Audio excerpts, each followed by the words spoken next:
ರಾಜ್ಯ ರಾಜಧಾನಿಯಲ್ಲಿ ದಿನದಿಂದ ದಿನಕ್ಕೆ ಕಾವೇರಿಯ ಕಿಚ್ಚು ಜೋರಾಗ್ತಾ ಇದೆ. ಪ್ರಮುಖವಾಗಿ ತಮಿಳುನಾಡಿಗೆ ಕಾವೇರಿ ನೀರನ್ನು ಬಿಡಬೇಕು ಅಂತ ಹೇಳಿ ಸಿಡಬ್ಲ್ಯೂಎಂಎ ಒಂದು ಆದೇಶವನ್ನ ನೀಡಿದೆ. ಆ ಒಂದು ಆದೇಶವನ್ನ ವಿರೋಧಿಸಿ ಪ್ರತಿದಿನವೂ ಕೂಡ ಒಂದಲ್ಲ ಒಂದು ಪ್ರತಿಭಟನೆಗಳು, ಹೋರಾಟಗಳು ಆಗ್ತಾ ಇದೆ. ಸದ್ಯ ಇವತ್ತು ಕರವೇ ನಾರಾಯಣಗೌಡರ ಬಣದಿಂದಲೂ ಕೂಡ ಹೋರಾಟ ಆಗ್ತಾ ಇರುವಂತದ್ದು ನೀವು ಗಮನಿಸ್ತಾ ಇರಬಹುದು. ಮಹಿಳಾ ಘಟಕದಿಂದ ಸಾಕಷ್ಟು ಮಹಿಳೆಯರು ಇವತ್ತು ಹೋರಾಟದಲ್ಲಿ ಭಾಗಿಯಾಗ್ತಾ ಇರುವಂತದ್ದು. ಇವರೆಲ್ಲರೂ ಕೂಡ ಖಾಲಿ ಬಿಂದಿಗೆಯನ್ನು ಪ್ರದರ್ಶಿಸಿ ಈ ಒಂದು ಹೋರಾಟದಲ್ಲಿ ಭಾಗಿಯಾಗ್ತಾ ಇರುವಂತದ್ದು. ಪ್ರಮುಖವಾಗಿ ಕಾವೇರಿ ನೀರನ್ನ ನಂಬಿಕೊಂಡು ಬೆಂಗಳೂರು, ಮಂಡ್ಯ, ಮೈಸೂರು ಭಾಗದ ಜನರು ಜೊತೆಗೆ ರೈತರೆಲ್ಲರೂ ಕೂಡ ಬದುಕ್ತಾ ಇದ್ದಾರೆ. ಇವಾಗ ಏಕಾಏಕಿ ನಮ್ಗೆ ನೀರಿಲ್ಲ, ಇಂತಹ ಪರಿಸ್ಥಿತಿಯಲ್ಲಿ ತಮಿಳುನಾಡಿಗೆ ನೀರು ಬಿಡೋದು ಎಷ್ಟರ ಮಟ್ಟಿಗೆ ಸರಿ ಅಂತ ಹೇಳಿ ಅವರೆಲ್ಲರೂ ಕೂಡ ಆಕ್ರೋಶವನ್ನು ಹೊರಾಗ್ತಾ ಇರುವಂತದ್ದು. ಈ ವಿಚಾರವಾಗಿ ಮಾತಾಡ್ಲಿಕ್ಕೆ ಸಾಕಷ್ಟು ಜನ ಮಹಿಳಾ ಕಾರ್ಯಕರ್ತರಿದ್ದಾರೆ, ಅವ್ರನ್ನ ಮಾತಾಡ್ತಾ ಹೋಗ್ತೀನಿ. ಮೇಡಮ್, ಒಂದ್ ಕಡೆ ಕರ್ನಾಟಕಕ್ಕೆ ನೀರಿಲ್ಲ, ಮತ್ತೊಂದ್ ಕಡೆ ತಮಿಳುನಾಡಿಗೆ ನೀರು ಬಿಡಬೇಕು ಅನ್ನುವಂತಹ ಆದೇಶ, ಈ ಒಂದು ಆದೇಶವನ್ನು ವಿರೋಧಿಸಿ ಹೋರಾಟ ಮಾಡ್ತಾ ಇದ್ದೀರಾ. ನಿಮ್ಮ ಹೋರಾಟ ಹಾಗೆ ನಿಮ್ಮ ಆಗ್ರಹ ಏನು? ನೋಡಿ, ಕಾವೇರಿ ನೀರು ನಿಯಂತ್ರಣ ಸಮಿತಿ ಆದೇಶಿಸಿರುವಂತಹ ಶಿಫಾರಸನ್ನ ಎತ್ತಿ ಹಿಡಿತಿರುವಂತಹ ಕಾವೇರಿ ನೀರು ನಿರ್ಮಾಣ ಪ್ರಾಧಿಕಾರ ಏನಿದೆ ಹೊರಡಿಸಿರುವ ಆದೇಶಗಳು ಕನ್ನಡಿಗರ ಪಾಲಿಗೆ, ಕರ್ನಾಟಕದ ಪಾಲಿಗೆ ಮರಣ ಶಾಸನ ಅಂತಾನೆ ಹೇಳ್ಬೋದು. ಯಾಕಂದ್ರೆ ಇವತ್ತು ಈ ನಮ್ಮ ಕರ್ನಾಟಕದ ಡ್ಯಾಂಗಳಲ್ಲಿ KRS, ಹಾಲಂಗಿ, ಹೇಮಾವತಿ ಡ್ಯಾಂಗಳಲ್ಲಿ ಅಲ್ಲಿನ ನೈಜ ಪರಿಸ್ಥಿತಿಯನ್ನ ಅರಿತು ಕಾವೇರಿ ನದಿ ಪ್ರಾಧಿಕಾರ ಏನು ಆದೇಶವನ್ನ ಹೊರಡಿಸಬೇಕಾಗಿತ್ತು. ಏಕಾಏಕಿ ನೀವು ತಮಿಳುನಾಡಿಗೆ 15 ದಿನಗಳ ಕಾಲ ಏನು 3,500 ಕ್ಯೂಸೆಕ್ಸ್ ನೀರು ಬಿಡುಗಡೆ ಮಾಡಬೇಕು ಅಂತ ಏಕಾಏಕಿ ಹೇಳಿರುವಂತಹ ವಿಚಾರ ನಿಜಕ್ಕೂ ಅವೈಜ್ಞಾನಿಕ ಸಂದೇಶವಾಗಿದೆ. ಇದಕ್ಕೆ ನಾವ್ಯಾರು ಕರ್ನಾಟಕದಲ್ಲಿ ನಾವ್ಯಾರು ಕನ್ನಡಿಗರು ಒಪ್ಪೋದಿಲ್ಲ. ಜೊತೆಗೆ ನಾವು ಸರ್ಕಾರಕ್ಕೆ ಈ ಒಂದು ಹೋರಾಟದ ಮೂಲಕ ನಮ್ಮ ನಾಯಕರು ನಾರಾಯಣಗೌಡರು ಆದೇಶಿಸಿರುವಂತದ್ದು, ಸರ್ಕಾರ ಈ ನಿರ್ಣಯವನ್ನ ವಿರೋಧಿಸಿ ಗಟ್ಟಿಯಾಗಿ ನಿಲ್ಲಬೇಕು. ಯಾಕೆ ಅಂದ್ರೆ ನಾವು ಹಿಂದೆ 91ರಲ್ಲಿ ನಾವು ಬಂಗಾರಪ್ಪನವರ ಒಂದು ಸರ್ಕಾರ ಇದ್ದಂತ ಸಂದರ್ಭದಲ್ಲಿ ಅವತ್ತು ಕೂಡ ಬಂಗಾರಪ್ಪನವರು ನಮಗೆ ಯಾವುದೇ ಅಧಿಕಾರ ಚುಕ್ಕಾಣಿ ಬೇಕಾಗಿಲ್ಲ ಅಂತೇಳಿ ರಾಜೀನಾಮೆ ಕೊಟ್ಟು ಕಾವೇರಿ ನೀರನ್ನ ಅವರು ಅವತ್ತು ಕಾಪಾಡಿರುವಂತದ್ದು. ಅದೇ ಆದೇಶವನ್ನ ಇವತ್ತಿನ ಸರ್ಕಾರ, ಇವತ್ತಿನ ಮಾನ್ಯ ಮುಖ್ಯಮಂತ್ರಿಗಳು ಕೂಡ ಆದೇಶನೆ ಮಾಡಿ ಯಾವುದೇ ಕಾರಣಕ್ಕೂ ಕಾವೇರಿ ನೀರನ್ನ ತಮಿಳುನಾಡಿಗೆ ಹರಿಯೋದಕ್ಕೆ ಬಿಡಬಾರ್ದು.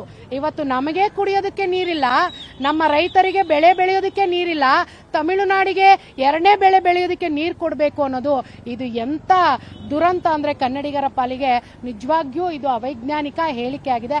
ಹಾಗಾಗಿ ನಾವು ಕರ್ನಾಟಕ ರಕ್ಷಣಾ ವೇದಿಕೆ ನಮ್ಮ ನಾರಾಯಣಗೌಡರು, ನಮ್ಮ ರಾಜ್ಯಾಧ್ಯಕ್ಷರು ಟಿ ಎ ನಾರಾಯಣಗೌಡರ ಒಂದು ಕರೆಗೆ ನಾವೆಲ್ಲ ಇವತ್ತು ಮಹಿಳೆಯರು ಕಾವೇರಿ ತಾಯಿಯ ನೀರನ್ನ ಕುಡಿದಿರುವಂತಹ ಎಲ್ಲ ಕನ್ನಡತಿಯರು ಇವತ್ತು ಮಹಿಳೆಯರು ಬೆಂಗಳೂರು ನಗರದ ಘಟಕದ ವತಿಯಿಂದ ನಾವೆಲ್ಲರೂ ಇಲ್ಲಿ ಹೆಚ್ಚಿನ ಸಂಖ್ಯೆಯಲ್ಲಿ ಸೇರಿ ಏನು ಈ ಖಾಲಿ ಕೊಡ ಪ್ರದರ್ಶನ, ನಮಗೆ ನೀರಿಲ್ಲ ಸ್ವಾಮಿ, ನಿಮ್ಗೆ ಎಲ್ಲಿಂದ ತಗೊಂಬಂದ್ ಕೊಡೋಣ ನೀರು, ನಿಮಗೆ ನೀರು ಬಿಟ್ಟಾಗ ನೀವು ಡ್ಯಾಮ್ಗಳನ್ನ ಕಟ್ಟಿ ಅದನ್ನ ಶೇಖರಣೆ ಇಟ್ಕೊಳ್ಳೋ ಯೋಗ್ಯತೆ ಇಲ್ದಿರಾ ಪ್ರತಿ ವರ್ಷ ಖ್ಯಾತೆ ತಗೊಂಡ್ ಬರ್ತಾ ಇದ್ರೆ ನಾವ್ಯಾರು ಅದು ಕನ್ನಡಿಗರು ಸಹಿಸಲ್ಲ.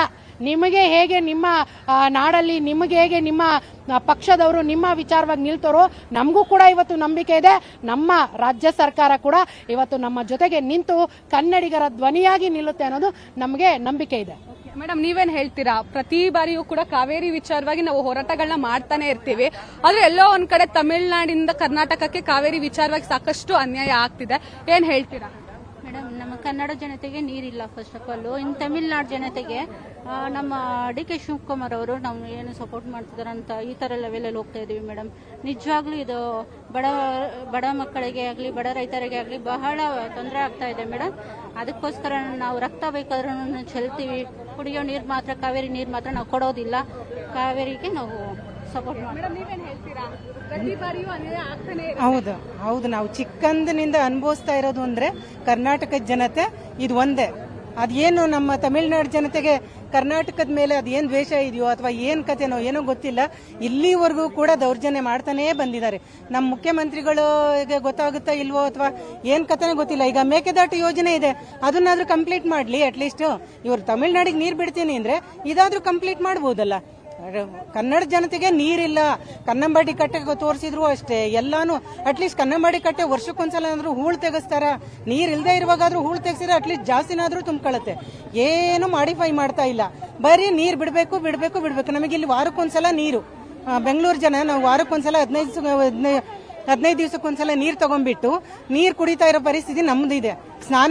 ಸ್ನಾನಕ್ಕೆಲ್ಲ ನೀರು ಕುಡಿಯೋಕ್ಕೂ ನೀರಿಲ್ಲ ಅಂದ್ರೂ ಇವರು ಎರಡನೇ ಬೆಳೆಗೆ ನೀರು ಬೇಕು ಅಂತಾರಲ್ಲ, ಇದು ನ್ಯಾಯ ಅಲ್ಲ. ದಯವಿಟ್ಟು ನಮ್ಮ ಮುಖ್ಯಮಂತ್ರಿಗಳಿಗೆ ಕಳಕಳಿಯಿಂದ ಬೇಡ್ಕೊಂತ ಇದೀವಿ. ಇವತ್ತು ಕಾಲಿಕೊಡ ಪ್ರದರ್ಶನ ಮಾಡ್ತಾ ಇರೋದು ನಮ್ಮ ಅಣ್ಣ ನಾರಾಯಣಗೌಡರ ಆಶ್ರಯದಲ್ಲಿ ಮಾಡ್ತಾ ಇದೀವಿ. ದಯವಿಟ್ಟು ಅದಕ್ಕೊಂದು ನ್ಯಾಯ ದೊರಕಿಸ್ಕೊಡಿ. ನಾ ಇಷ್ಟು ಹೇಳ್ತೀವಿ. ಲತಾ.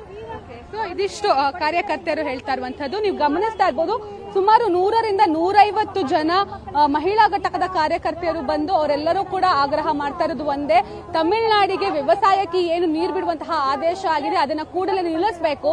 ಕರ್ನಾಟಕ ಆಗಿರಬಹುದು, ಬೆಂಗಳೂರು, ಮಂಡ್ಯ, ಮೈಸೂರು ಭಾಗದ ಜನರಿಗೆ ಪ್ರಮುಖವಾಗಿ ಬೇಕಾಗಿರುವಂತದ್ದು ಕಾವೇರಿ. ಆ ಒಂದು ಕಾವೇರಿ ನಮ್ಮಲ್ಲೇ ಉಳಿಬೇಕು ಅಂತ ಹೇಳಿ ಅವರೆಲ್ಲರೂ ಕೂಡ ಆಗ್ರಹವನ್ನ ಮಾಡ್ತಾ ಇರುವಂತದ್ದು. ಸದ್ಯ ಈ ವಿಚಾರವಾಗಿ ಇವಾಗ ರ್ಯಾಲಿಯನ್ನು ಕೂಡ ಈ ಎಲ್ಲ ಮಹಿಳೆಯರು ಕೂಡ ಹೊರಡುವಂತದ್ದು, ಪ್ರಮುಖವಾಗಿ ಕಾಲಿಕೊಡವನ್ನು ಇಟ್ಕೊಂಡು ನಂತರ ಫ್ರೀಡಂ ಪಾರ್ಕ್ ಅಲ್ಲೂ ಕೂಡ ಬೃಹತ್ ಪ್ರತಿಭಟನೆಯನ್ನ ಮಹಿಳಾ ಘಟಕದ ಕಾರ್ಯಕರ್ತೆಯರು ಹಮ್ಮಿಕೊಂಡಿದ್ದಾರೆ. ಕ್ಯಾಮರಾ ಪರ್ಸನ್ ರವಿ ಜೊತೆ Sushmita Poojary, power TV, Bengaluru.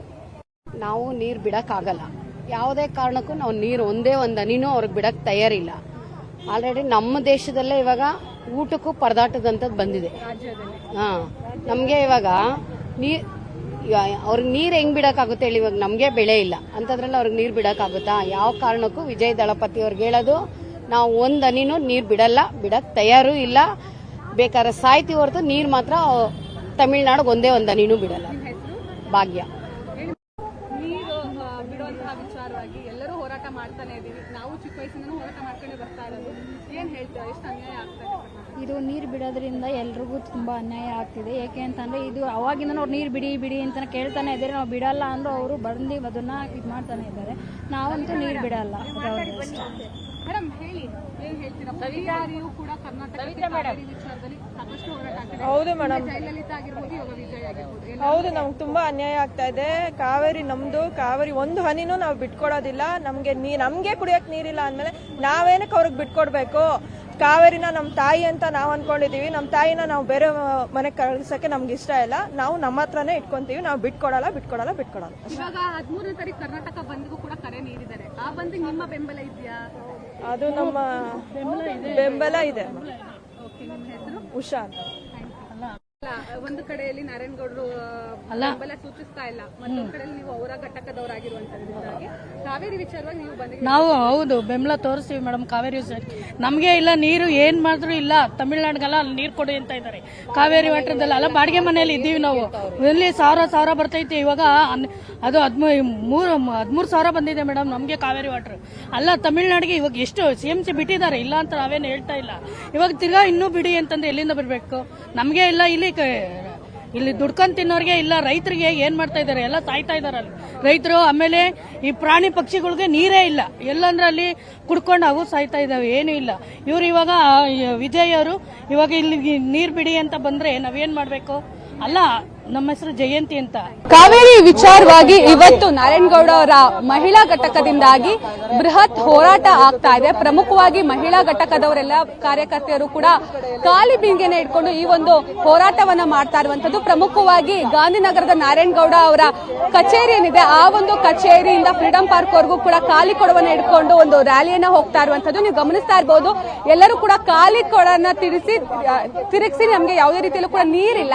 So ಹೀಗಾಗಿ ನಮ್ಗೆ ನೀರನ್ನ ಬಿಡಬಾರ್ದು ಅಂತ ಇದನ್ನ ತಗೋತೀನಿ. ಸಾಧ್ಯ ಇಲ್ಲ ಅನ್ನುವಂತಹ ನಿಧಾನಕ್ಕೆ ಮಾತಾಡ ಹಿನ್ನೆಲೆಯಲ್ಲಿ ಇದೀಗ ಒಂದು ಕಡೆಯಲ್ಲಿ ಬೇರೆ ಬೇರೆ ಕಡೆಗಳಲ್ಲಿ ಪ್ರತಿಭಟನೆ CWMAಯ ಆದೇಶವನ್ನ ಖಂಡಿಸಿ ಇವತ್ತು ನಾರಾಯಣಗೌಡ ಅವರ ಬಣದಿಂದಾಗಿ ಮಹಿಳಾ ಕಾರ್ಯಕರ್ತೆಯರು ಬೃಹತ್ ಹೋರಾಟವನ್ನ ಹಮ್ಮಿಕೊಂಡಿರುವಂತಹದ್ದು. ಗಾಂಧಿನಗರದ ಕಚೇರಿಯಿಂದ ಒಂದು ರ್ಯಾಲಿಯನ್ನು ಅವರು ಹಮ್ಮಿಕೊಂಡಿರುವಂತದ್ದು. ಎಲ್ಲರೂ ಕೂಡ ಖಾಲಿ ಕೊಡವನ್ನ ತೋರಿಸಿ ನಮ್ಗೆ ನೀರಿಲ್ಲ, ತಮಿಳುನಾಡಿಗೆ ನಾವು ನೀರನ್ನ ಬಿಡೋದು ಎಷ್ಟರ ಮಟ್ಟಿಗೆ ಸಾಧ್ಯ ಅನ್ನುವಂತಹ ಸಂದೇಶವನ್ನು ಅವರು ಸಾರ್ತಾ ಇರುವಂತಹದ್ದು. ಸರಿಸುಮಾರು 100ರಿಂದ 150 ಮಹಿಳೆಯರು ಈ ಒಂದು ಪ್ರತಿಭಟನಾ ರ್ಯಾಲಿಯಲ್ಲಿ ಭಾಗಿಯಾಗ್ತಾ ಇರುವಂತಹದ್ದು. ಪ್ರಮುಖವಾಗಿ ಗಾಂಧಿನಗರದ ನಾರಾಯಣಗೌಡ ಅವರ ಕಚೇರಿಯಿಂದ ಫ್ರೀಡಂ ಪಾರ್ಕ್ ವರೆಗೂ ಕೂಡ ಈ ಒಂದು ರ್ಯಾಲಿ ಸಾಗುತ್ತೆ. ಪ್ರತಿಯೊಬ್ಬರು ಕೂಡ ಖಾಲಿ ಕೊಡವನ್ನ ಪ್ರದರ್ಶಿಸುತ್ತಿರುವಂತದ್ದು. ನನ್ನ ಜೊತೆ ಕೆಲವೊಂದಿಷ್ಟು ಕಾರ್ಯಕರ್ತೆಯರಿದ್ದಾರೆ, ಅವರು ನಾನು ಮಾತಾಡ್ತಾ ಹೋಗ್ತೀನಿ. ಹೋಗ್ತೀನಿ. ಮೇಡಮ್, ಪ್ರಮುಖವಾಗಿ ಕರ್ನಾಟಕಕ್ಕೆ ನೀರಿಲ್ಲ, ಮಳೆ ಇಲ್ಲ, ಬರಗಾಲ ಶುರುವಾಗಿದೆ. ಈ ಒಂದು ಸಂದರ್ಭದಲ್ಲಿ ತಮಿಳುನಾಡಿಗೆ ನೀರನ್ನ ಬಿಡಬೇಕು ಅನ್ನುವಂತಹ ಆದೇಶ, ಈ ಒಂದು ಆದೇಶವನ್ನ ಖಂಡಿಸಿ ನೀವು ಹೋರಾಟವನ್ನ ಮಾಡ್ತಾ ಇದ್ದೀರಾ, ಏನ್ ಹೇಳ್ತೀರಾ? ಮೇಡಮ್, ತಮಿಳ್ನಾಡಲ್ಲಿ ಅವ್ರಿಗೆ ನೀರ್ ಬೇಕು ಅಂತ ಹೇಳಿ ಅವರ ಸರ್ಕಾರ ಏನಿದೆ ಹೋರಾಟ ಮಾಡ್ತಿದೆ. ಅವರು ಸಿಎಂಗಳು ಅವ್ರು ಇದ್ ಮಾಡ್ತಿದ್ದಾರೆ. ಬಟ್ ನಮ್ಮ ಸರ್ಕಾರದಲ್ಲಿ ಏನ್ ಮಾಡ್ತಾ ಇದ್ದಾರೆ? ನಮ್ಮ ಊಟನೇ ಇನ್ನೊಬ್ಬರಿಗೆ ಕಿತ್ತಿ ಕೊಡ್ತಾ ಇದಾರಲ್ಲ. ನಮ್ಮ ಸರ್ಕಾರ ಏನ್ ಮಾಡ್ಬೇಕು ಹೇಳಿ? ನಮ್ಮ ಸರ್ಕಾರಕ್ಕೂ ನಾವು ಹೇಳ್ಬೇಕಲ್ಲ, ನಮಗೂ ನೀರು ಎಲ್ಲ ಮುಖ್ಯ ಆಗಿದೆ. ಹಂಗಾಗಿ ಇಷ್ಟೇ ಮುಗಿಸ್ತೀನಿ. Thank you ma'am. ಮೇಡಮ್, ನೀವೇನ್ ಹೇಳ್ತೀರಾ? ಇದು ಸೌಮ್ಯವಾದ ಹೋರಾಟ ಮತ್ತು ಮೆರವಣಿಗೆ ಮೂಲಕ ನಾವು ಖಾಲಿ ಕೊಡೋದ ಮೂಲಕ ನಾವು ಪ್ರದರ್ಶನ ಮಾಡ್ತಾ ಇದ್ದೇವೆ. ಇದಕ್ಕೆ ಯಾವ್ದು ಸರ್ಕಾರ ಮಣಿಲಿಲ್ಲ ಅಂದ್ರೆ ಮುಂದೆ ಉಗ್ರ ಹೋರಾಟ, ಇದಕ್ಕೆಲ್ಲ ಸರ್ಕಾರನೇ ಹೊಣೆ ಆಗತ್ತೆ. ಇಷ್ಟಕ್ಕೇನೆ ಇದನ್ನ ಸಮಾಪ್ತಿ ಮಾಡಿ ಒಂದು ದಾರಿ ತೋರಿಸ್ಕೊಟ್ರೆ ಸರಿ. ಯಾಕಂದ್ರೆ ಬರಗಾಲ ಪೀಡಿತ ಅಂತೇಳಿ ಪ್ರದೇಶಗಳಾಗಿದೆ, ರೈತರು ಒದ್ದಾಡ್ತಾ ಇದ್ದಾರೆ, ಕುಡಿಯೋ ನೀರಿಗೆ ಹಾಹಾಕಾರ ನಡೀತಾ ಇದೆ. ಅಂತ ಹೊತ್ತಲ್ಲಿ ಮತ್ತೆ ತಮಿಳ್ನಾಡಿಗೆ ಬಿಡ್ತಾ ಇದ್ದಾರೆ ಅಂದ್ರೆ ಎಲ್ಲಕ್ಕೂ ಕರ್ನಾಟಕ ಕನ್ನಡಿಗರು ಅಂತಂದ್ರೆ ಕೀಳುವಾಗಿ ಕಾಣ್ತಾ ಇರೋ ಸರ್ಕಾರಕ್ಕೆ ಅವರು ಇರೋದು ಬೆಂಗಳೂರಲ್ಲೇನೆ. ಬೆಂಗಳೂರು ನಗರದ ಪರಿಸ್ಥಿತಿ ಏನಾಗಿದೆ ಅಂತ ಗೊತ್ತಿದ್ರು ಈ ತರ ಮಾಡ್ತಾ ಇದ್ದಾರೆ. ಉಗ್ರ ಹೋರಾಟಕ್ಕೆ ಅನುಮತಿ ಕೊಡದಂಗೆ ಇದಕ್ಕೇನೆ ದಾರಿ ತೋರಿಸ್ಕೊಡ್ಬೇಕು ಅಂತ ಕೇಳ್ಕೊಂಡು. ಮೇಡಮ್, ನೀವೇನ್ ಹೇಳ್ತೀರಾ? ಮೇಡಮ್, ನಮ್ಗೆ ಕರ್ನಾಟಕದಕ್ಕೆ ಕಾವೇರಿ ನೀರಿಗೆ ಪ್ರಾಬ್ಲಮ್ ಇದೆ. ನಮ್ಗೆ ಬೆಳೆ ಬೆಳೆದಕ್ಕೂ ನೀರಿಲ್ಲ, ರೈತರು ಅನ್ನ ಇಲ್ದೇನೆ ಇದ್ ಮಾಡ್ತಾರೆ. ಅದಕ್ಕೋಸ್ಕರ ಕಾವೇರಿ ನೀರಿಗೆ ಹೋರಾಟ ಮಾಡ್ತೀವಿ. ಧನ್ಯವಾದ ಮೇಡಮ್. ಇದಿಷ್ಟು ಕಾರ್ಯಕರ್ತರು ಹೇಳ್ತಾ ಇರುವಂತದ್ದು. ನೀವು ಗಮನಿಸ್ತಾ ಇರ್ಬೋದು, ಬೃಹತ್ ಮಟ್ಟದಲ್ಲಿ ಮಹಿಳೆಯರೆಲ್ಲರೂ ಕೂಡ ಖಾಲಿ ಕೊಡವನ್ನ ಪ್ರದರ್ಶಿಸಿ ಈ ಒಂದು ಹೋರಾಟದಲ್ಲಿ ಭಾಗಿಯಾಗ್ತಾ ಇರುವಂತದ್ದು. ಪ್ರಮುಖವಾಗಿ ಗಾಂಧಿನಗರದ ನಾರಾಯಣಗೌಡ ಅವರ ಕಚೇರಿಯಿಂದ ತೆರಳಿ ಫ್ರೀಡಂ ಪಾರ್ಕ್ಗೆ ಹೋಗಿ ಅಲ್ಲಿ ಇವತ್ತಿಡೀ ಅವರು ಪ್ರತಿಭಟನೆ